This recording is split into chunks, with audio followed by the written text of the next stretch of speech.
Skandal 569,4 miliar Bank Jatim, kemana uang kredit fiktif mengalir? Kasus kredit fiktif senilai 569,4 miliar rupiah di Bank Jatim Cabang Jakarta telah mengguncang kepercayaan publik terhadap badan usaha milik daerah BUMD milik pemerintah Provinsi Jawa Timur ini. Berdasarkan penyelidikan Kejaksaan Tinggi Kejati, DKI Jakarta, kredit tersebut mengalir ke PT Inti Daya Group dan PT Inti Daya Reka Pratama melalui 65 fasilitas kredit piutang dan 4 kredit kontraktor yang didukung dokumen fiktif, seperti surat perintah kerja (SPK) dan invoice palsu yang seolah-olah berasal dari perusahaan BUMN. Modus ini memungkinkan pencairan dana secara ilegal tanpa proyek real yang mendasarinya, sehingga merugikan negara dalam jumlah fantastis. Penyelidikan mengungkap bahwa skema kredit fiktif ini melibatkan kolusi antara oknum internal Bank Jatim dan pihak swasta.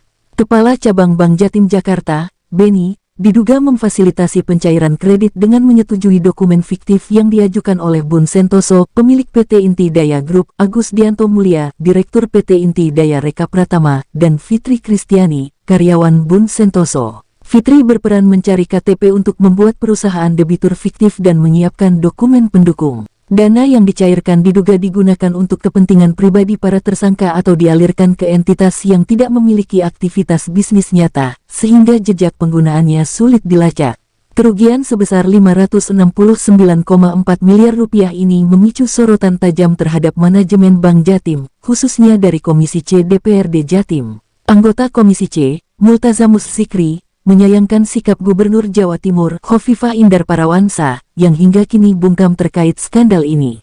Sebagai pemegang saham pengendali, Khofifah dianggap apatis karena tidak memberikan pernyataan resmi maupun tindakan nyata untuk menangani kasus yang mencoreng kredibilitas Bank Jatim. Ketidakhadiran respons dari Khofifah memunculkan pertanyaan publik tentang komitmennya dalam menjaga kepercayaan masyarakat terhadap institusi keuangan daerah.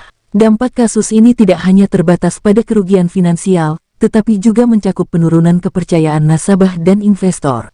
Harga saham Bank Jatim anjlok 5,5% pasca terkuaknya skandal ini, mencerminkan kekhawatiran pasar terhadap stabilitas keuangan bank. Bank Jatim telah menyiapkan pencadangan sebesar 689,73 miliar rupiah per September tahun 2024 untuk mengantisipasi kerugian, namun hal ini belum cukup untuk memulihkan kepercayaan publik. Komisi C DPRD Jatim mendesak evaluasi menyeluruh terhadap direksi dan komisaris, bahkan ada usulan pembentukan panitia khusus Pansus untuk mengusut lebih dalam potensi keterlibatan pihak lain di jajaran manajemen. Hingga kini, Kejati DKI Jakarta terus mendalami kasus ini dengan melakukan penggeledahan di rumah Bun Sentoso dan kantor PT Inti Daya Group, menemukan dokumen yang diduga terkait manipulasi kredit. Penyidik menyebutkan kemungkinan munculnya tersangka baru, mengindikasikan bahwa skandal ini mungkin melibatkan jaringan yang lebih luas. Sementara itu, publik masih menanti langkah konkret dari Pemprov Jatim dan Gubernur Khofifah untuk memastikan kasus ini tidak terulang dan dana yang diselewengkan dapat dipulihkan. Transparansi dan reformasi pengawasan internal menjadi kunci untuk mengembalikan kepercayaan terhadap Bank Jatim.